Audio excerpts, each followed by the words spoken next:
Sekarang saya akan menjumpai seorang remaja di Mesir. Dia kehilangan penglihatannya saat dia berumur 4 tahun.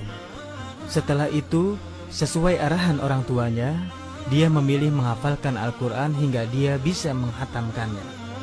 Kalian bisa belajar dari Mu'adz bahwa setiap keseriusan pasti akan ada hasilnya. Hari ini, kami melakukan perjalanan yang cukup jauh dan melelahkan. Tapi kami mendatangi sebuah tempat yang memang pantas untuk mendapatkan kunjungan. Barakallah. Kami berada di sebuah tempat di Syarqiyah, Jazirah Sa'adah. Apa kabar Mu'adz? Alhamdulillah. Apa kabar sayang? Alhamdulillah baik. Saya sekarang di Jazirah Kebahagiaan dan merasakan kebahagiaan yang cukup besar bisa duduk bersamamu. Alhamdulillah. Baik Mu'adz. Ya. Saya ingin tahu kisahmu terhadap Al-Quran Kitab Allah. Kamu mulai saat kamu 6 tahun. Saya ingin tahu ceritanya. Memang waktu memulainya aku merasa berat sekali.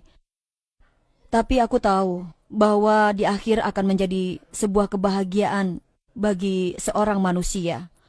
Dan juga di akhirat, insya Allah itu akan menjadi syafaat untukku.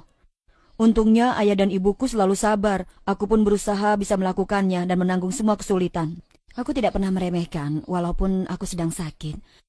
Dia ke sekolah setelah subuh dan pulang sekolah langsung belajar Al-Quran. Kami selalu mengulang-ulang sebagian materi pelajaran yang pokok. Awalnya kami setiap hari 2 juz, misalnya di pagi hari atau di sore hari. Tapi dia bilang, "Ibu, aku akan kelelahan." Ya, aku bilang, "Kalau begitu kita mulai dengan Al-Quran saja dulu. Insya Allah lelahmu hilang." Kami terkesan dengan Maulana Syekh Jamal Said Dib. Beliau tinggal di kota Sekasik. Beliau menyambut kami, ya semoga Allah membalas kebaikannya. Jaraknya kalau dari sini sekitar 10-12 kilo. Oh iya, saya juga dengar bahwa kamu datang ke tempatnya Syekh ya, dengan sepeda motor. Iya. Naik motor bersama ayahmu. Kemana itu? Hah?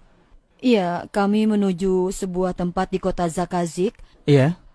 Tempat itu dikenal dengan nama garasi bis. Garasi bis, iya. Namanya garasi bis. Kira-kira berapa itu jaraknya? Dengan motor? Iya. Iya, kira-kira 45 menit. Oh ya, Masya Allah. Iya. Itu pasti sangat jauh. Dia duduk di belakang dan saya di depan menaruh sebuah kertas yang merupakan catatan hafalan Quran yang tentu saja saya tidak hafal semuanya. Jadi saya tulis dan saya tempelkan di depan. Sambil dia menghafal, saya membetulkan bacaannya. Jadi perjalanan kami tidak ada waktu yang terbuang.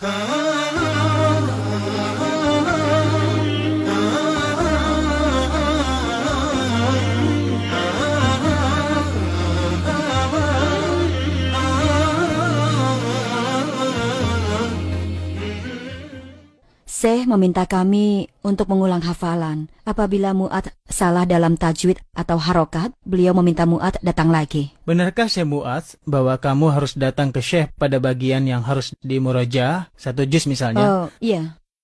Kemudian kamu salah lagi? Iya. Itu bagaimana? Iya, apa yang terjadi? aku harus datang lagi. Pemirsa, perlu Anda tahu bahwa Syekh Mu'adz pergi ke Syekhnya, bukan didatangi. Dan Syekhnya tidak tinggal di samping rumahnya. Iya. Dia yang pergi menuju ke rumah Syekhnya, dan bayangkan jaraknya cukup saat jauh. itu aku pergi ke Syekh.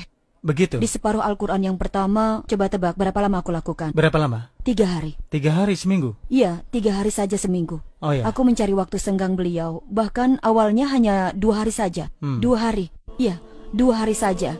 Kemudian dia banyak memberhentikan aku pada makna-makna tertentu. Dia juga cukup keras. Apa?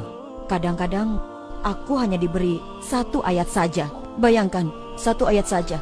1 ayat. 1 ayat? Iya, 1 ayat. 1 ayat dengan jarak yang jauh seperti Demi itu? Allah, aku hanya 1 ayat saja. Allahu Akbar.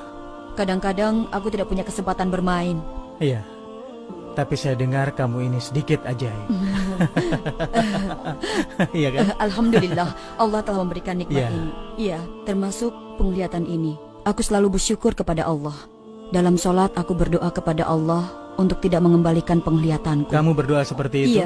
Iya. Kenapa? Aku berharap semoga nanti pada hari kiamat menjadi hujah di hadapan Allah, agar Allah ringankan sebagian dari siksanya. Aku berdiri di hadapannya dalam keadaan takut. Aku akan memintanya, Dia bertanya, apa yang engkau lakukan terhadap Al-Quran? Aku berharap dia memasukkan aku dalam rahmatnya. Dia akan memasukkan dalam rahmatnya siapapun yang dia kehendaki. Dia telah memberikan karunia Al-Quran ini kepadaku. Aku bersyukur. Kalau ingin pergi ke suatu tempat, aku bisa pergi sendiri.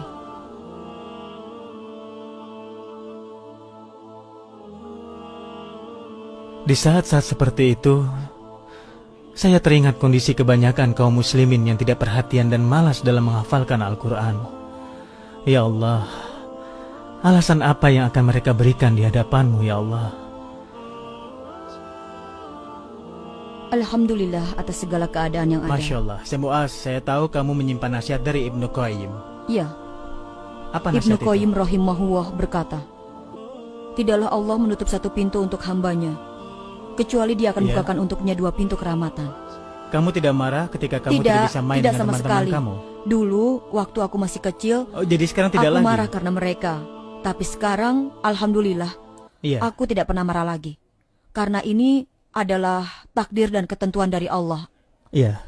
Nabi Shallallahu Alaihi Wasallam bersabda, barang siapa yang Allah uji dengan 2 kekasihnya kemudian dia sabar, maka Allah akan menggantikan untuknya surga. Kita meminta kepada Allah agar kita termasuk orang yang mewarisi surga Firdaus. Allahumma amin. فرت همومي وانشرح قلب مهموم لما تليتك كل الأحزان فرت